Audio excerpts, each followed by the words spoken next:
The co-owner of Footers Catering, Anthony Lambatos, is going to be joining me, as well as our new president and CEO of Colorado Thought Leader Forum.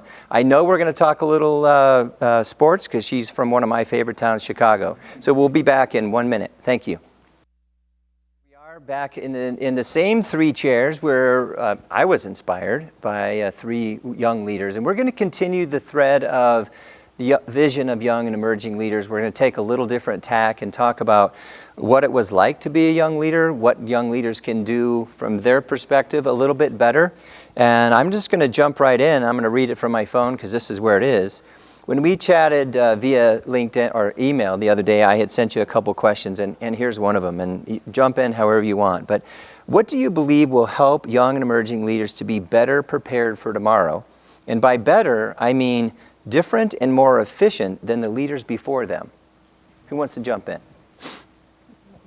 I can start. Go for it. I choose you. Okay. Be curious. That's one of the first things, I think.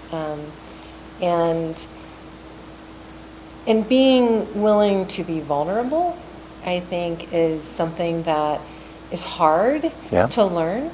And it took me a long time in my career, I think, to learn it. And you have to be vulnerable and be willing to know what you don't know. Yep. We talked about that earlier. And look inside yourself.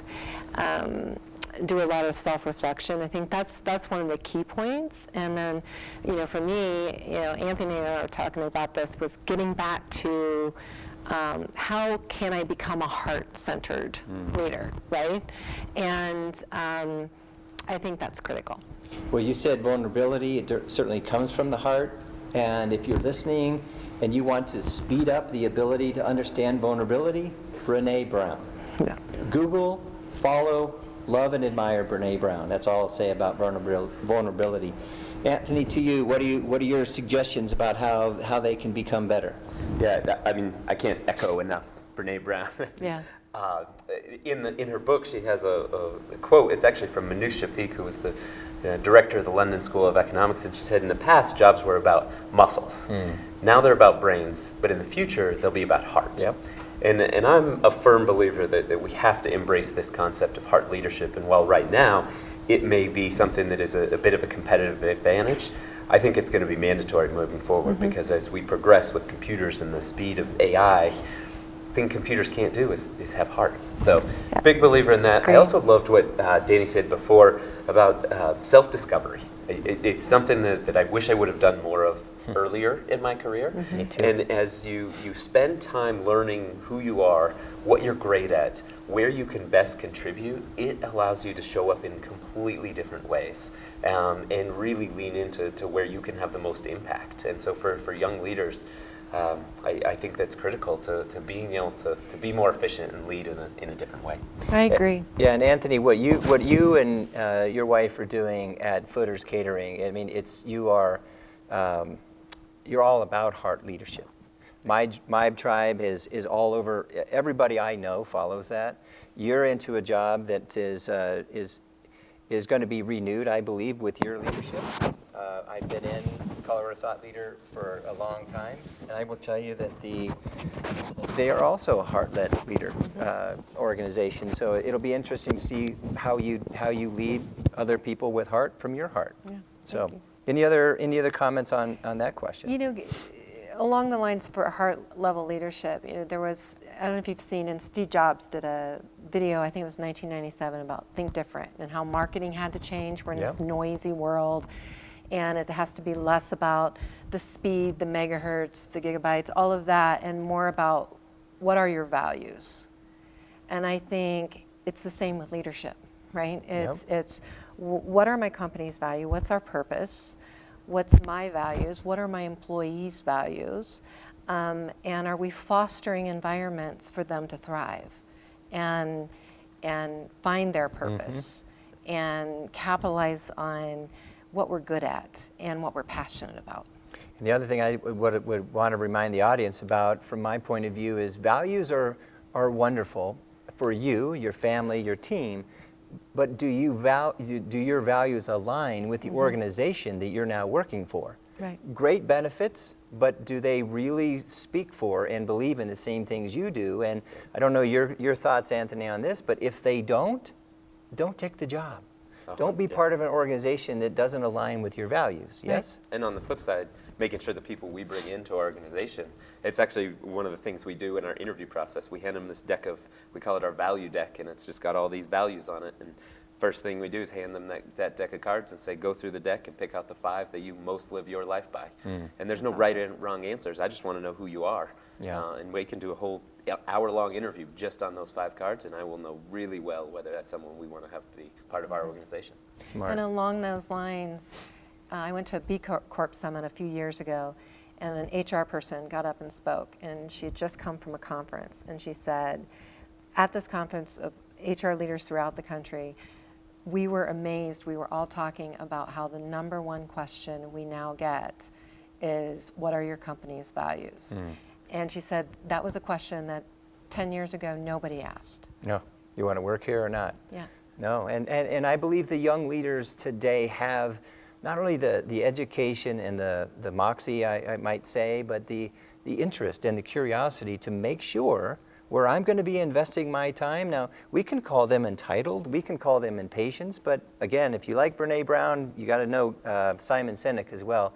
He doesn't say that they're entitled for only any other reason of being impatient, because that's how they were parented. You want something, I'll give it to you. You need something, I'll do it for you. And yeah, it's a whole nother segment. But unless there's anything else on that, I want to go to our second question and talk about organizations. What must organizations do to create an environment for leaders to thrive and want to stay in organizations longer? No judgment around, I'm not happy here, I'm going somewhere else. That's maybe another topic. But what can leaders do to attract better talent and encourage them to stay around a little bit? Let's talk about culture. You are the master of culture. If you haven't, heard, honestly, if you haven't heard Anthony's conversation around culture, you just know he breathes it and lives it. So, in the spirit of a culture of an organization, Anthony, what do you say? Oh, yeah. Where do I even begin? I think the #1 thing that I've been talking about recently that I want to stress is the conversation about culture has almost devolved into this conversation about benefits and making work easy. And I just protest against that. Thank you. I think when we look at the things in our life that we are most proud of accomplishing, the things that we look at and say, yes, I'm really happy I did that, no one raises their hand and says, it was easy to do that. Nope. And so I think we can't be afraid to challenge people. And this whole idea that we have to make work easy so people will stay, I think is the wrong path to go down. So for me, it starts with, what are you doing as an organization? What is your purpose when you come in there? And then attract people who want to be part of that. You know, there's people that want to be Navy SEAls, right? Yeah. And then there's people that are like, no, that's too hard for me. I don't even want to think about Speak doing of that. not easy. Yeah, exactly. But there's people that want that challenge. Sure. There's people that want to be part of your organization. Whatever that challenge is, they want to be part of that. And then the second piece that if I'm going to just scratch the surface, I think it really is about relationships. When we spend that much time at work, it is critical that we work with people. We don't have to be best friends with people, but we have to work with people that we trust, people we respect, people that we like and we want to be around. There's incredible statistics about, I was just reading it and I wish I knew where it came from, but it was talking about the likelihood of an early death and some of the leading causes of that, and it had like smoking and a handful of other things.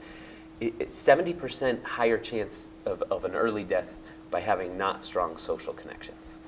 And so when we take that into the workplace and we can create an environment where you come to work and you're not extracting from who you are as a person, but you're actually getting filled up, it makes you better when you come home. And so creating ways for your team to get to know each other, understand who you work with, I just think is critical to laying the groundwork for creating a great place to work. But 2 quick comments, and then I'll turn it over to you, Xan. When you said make it easy, I believe some of the people who are looking for easy, they had it was easy at home. The parents made it easy for them, perhaps. I don't know. The other thing that you said was, well, now I just forgot. So I'm just going to go to you, Xan. Well, along the lines of what Anthony said, I agree 100%. And about just extracting, right? We talk about in our heart level leadership programs that we run, the regenerative portion, and that talks a lot about, are you just extracting, or are you creating a role where they can thrive and they're getting as much energy out of the role itself as not just being, looking at your employees as resources, right? And I think the good thing is there's a lot of tools out there now that can help leaders create that environment. One of the ones that we use and I love is Patrick Lencioni's Working Genius, right? So you can go in and find out, what is this employee's working genius? What are they passionate about? What are they good at? And then are you creating a role that capitalizes on that so they are thriving?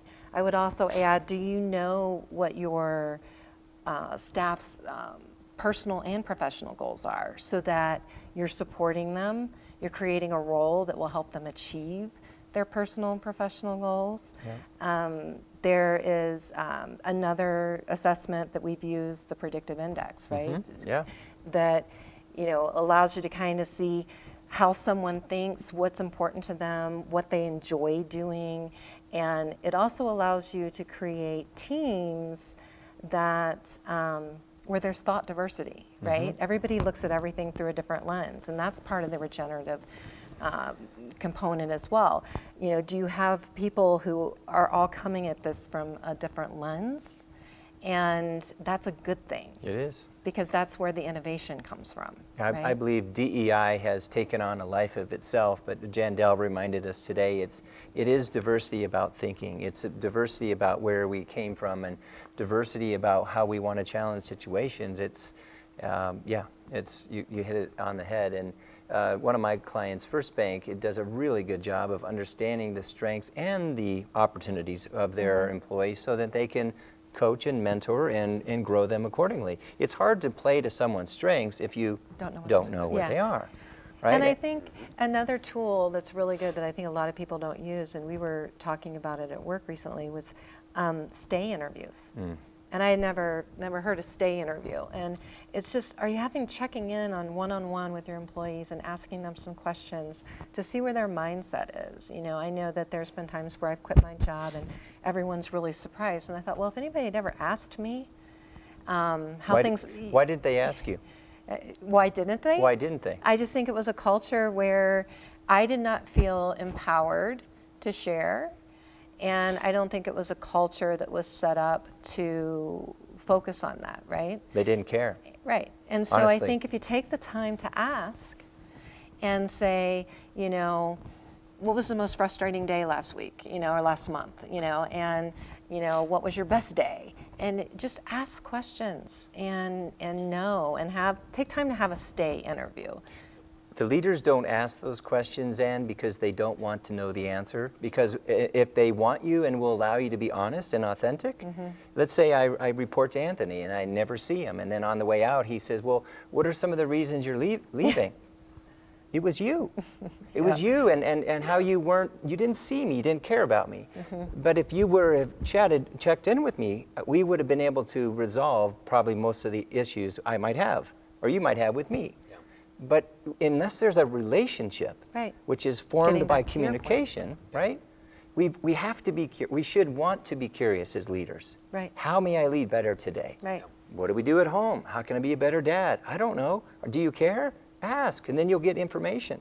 Right. And Greg, what's your personal goals right now? Like, what are you trying to achieve? How are you prioritizing that? Not just professional, also personal, because when you're in a job, you're in that job for a reason, right? You want to grow professionally, but you want to support and try to achieve your personal goals, right? And you want to know two of mine? Right. To love my wife like she's never been loved before, and to make sure that Sam feels safe being whoever they want to be. And how does your current job allow you to do that? Making time and making them part of my life, and allowing Sam to tell me or speak with me however they want to, and me being okay with it. I don't know that the job allows me to do it as much as I create the space so we can have real conversations. Right. So, anyway, I I might have digressed there, but No, but that's a perfect example. but if you wouldn't have asked me, I wouldn't have been able to share. And I know we're up here on stage, and there's lots of people watching us, but it's an opportunity to be real. Right. Yeah, and that's why you both are here. You're real leaders. Real people follow really good people. And I guarantee you, you probably don't have half the turnover the majority of the companies in Denver have had, and you don't have to say what it is. But I also know you're growing when other people are laying people off. You're thriving because of your leadership, Anthony. You're thriving because of your culture. And you're going to do the same thing better for the organization you're with. And I can just tell. How about this? What must organizations do to create an environment for leaders to thrive and to stay with the organization longer? We chatted a little bit about that. But let's go to the T versus T. What are your thoughts around transactional versus transformational leadership? It's relatively straight out there, but let's dissect that one. Yeah, I think for me, it's the difference between long-term and short-term thinking. And we have gravitated to a world where it's like now. Everything has to be today. And so transactional, I can get something done today. And I can see the results, and how can you help me do the job? That's, to me, transactional. And we'll get something done, and we have something to show for it. And so it's very easy to fall into that trap. Transformational leadership for me is thinking about, where do we want to be next year? Where do we want to be in 5 years? And being able to make the investment in somebody that I'm going to spend time doing this, and there will be no result tomorrow. I can't go to somebody and say, look what we did next week. Right. I have to know that I'm making these investments that will pay off longer term. And by shifting it of not how can you help me look good, how do I help you look good? Absolutely. Is the biggest difference that I see. Well, serving someone else because you want to, again. Xan, your thoughts on transactional versus transformational? I would agree with Anthony. I mean, I think we're both, lean towards the transformational. My working genius, when I did the assessment, it came back that, galvanizing is a big one for me. But I also think it's not necessarily binary, and it is, that's not the question we should necessarily ask. It's First, are you leading from the heart, right? Which is transformational. But I think the most effective leaders have some blend of transformational and transactional. I don't like it when they say, well, managers, need to be transactional leaders and leaders need to be transformational. I completely disagree with that. Right. I think long-term, transformation should carry the day, right? Because you're galvanizing, you're inspiring, you're communicating your purpose and vision and motivating people. I think transactional has to come in play because as a leader, you are also a manager at times. Yep. And you have to think of, what motivates individual employees. I might have some that are more intrinsically motivated, but I might have someone who is more reward-based, right? And more transactional. And I need to know what works with them, right? And you also, we may not like it, we also sometimes have to focus on productivity and workflow and the transactional part of it. I just think the balance needs to be adjusted, and people have to be cognizant of that. And are you leading from a transformative place and weaving in the transactional when it's required? Yeah, we all have probably a little different view on this, but I would say that leaders lead people, managers manage process, which are full of tasks, which are full of transactions. So again, yes, we have to manage, I believe we manage more projects and tasks. Xan, when you and I first met, you arrived here and I saw a bunch of Chicago stuff in your background, and I'm a huge Bulls fan and always have been.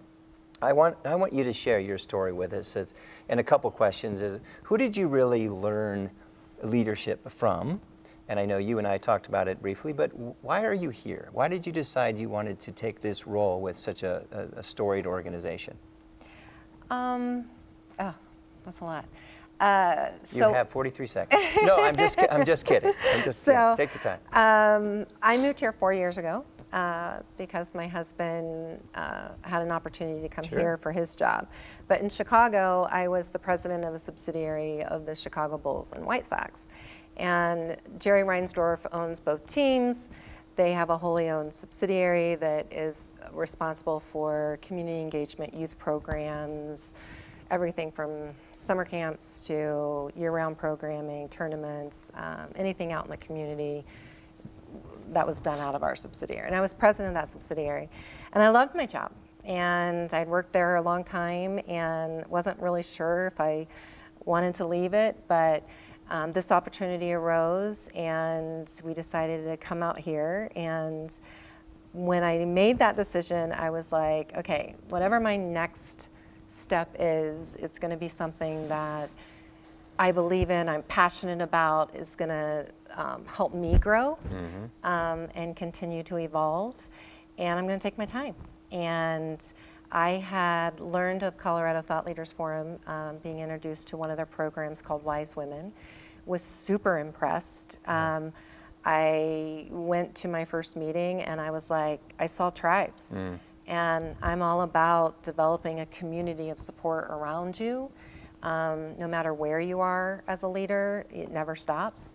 And so I got involved that way. That was my first kind of Saw something that matched you. Exactly. Yeah. And then they ended up, they were looking for a CEO, and I was like, yeah, Pick me. you know, I jumped at the chance. Good. And I love it. I We're love lucky it. to have you. I love the community. I love the people.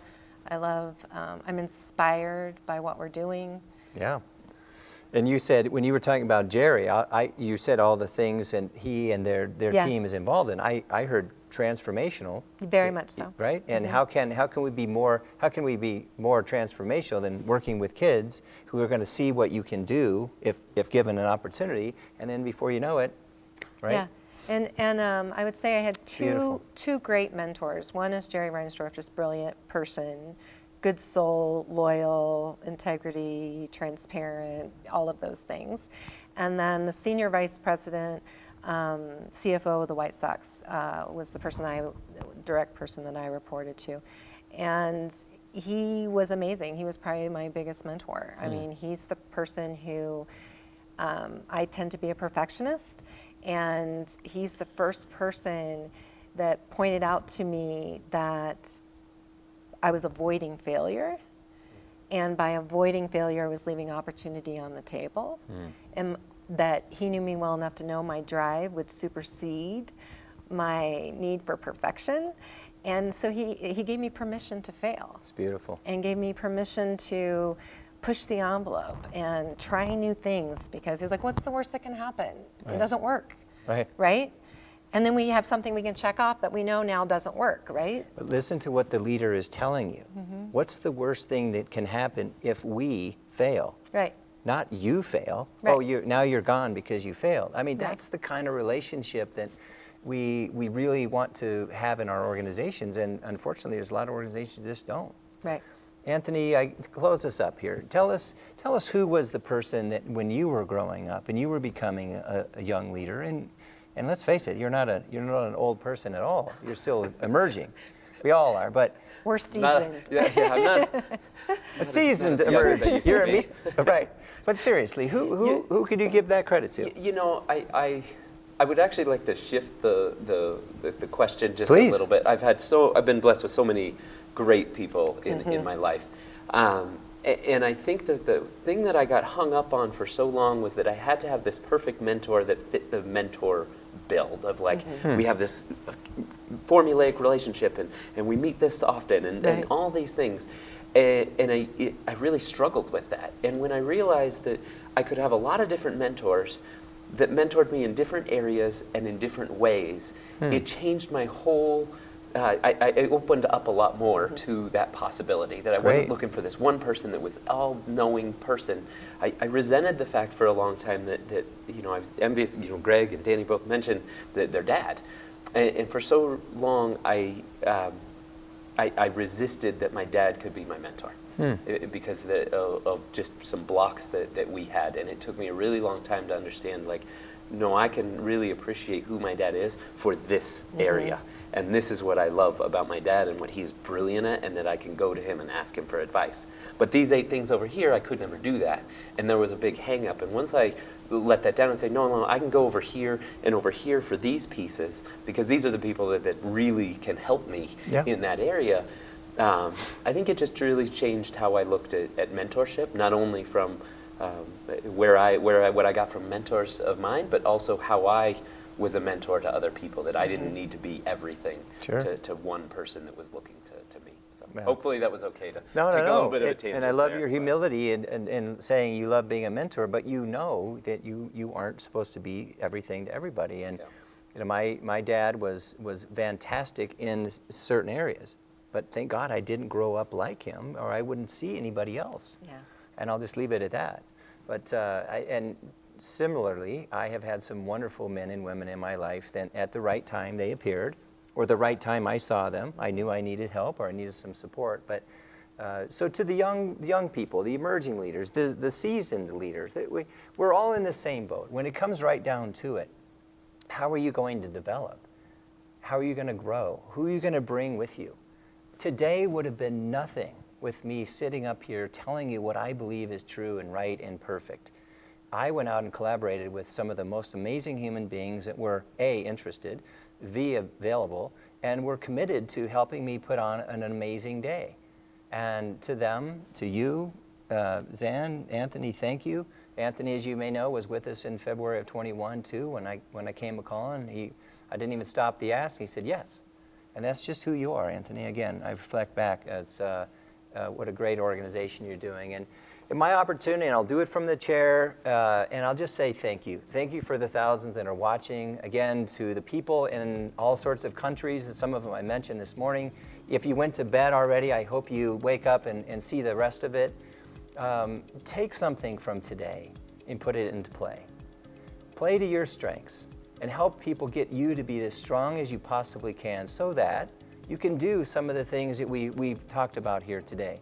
Nothing's perfect. Don't be afraid to fail. I mean, I could go on and on about the antidotes, to use Jandel's words, but I believe on the screen are all the people that helped me make this possible. Tune in for another part 2 of the Leadership Development Series. It'll be done similar like this. We'll be bringing new topics to you. I believe some of them will be and include diversity and inclusion, overcoming adversity, and wisdom and courage. So thank you very much. And again, thank you for tuning in. Goodbye and God bless.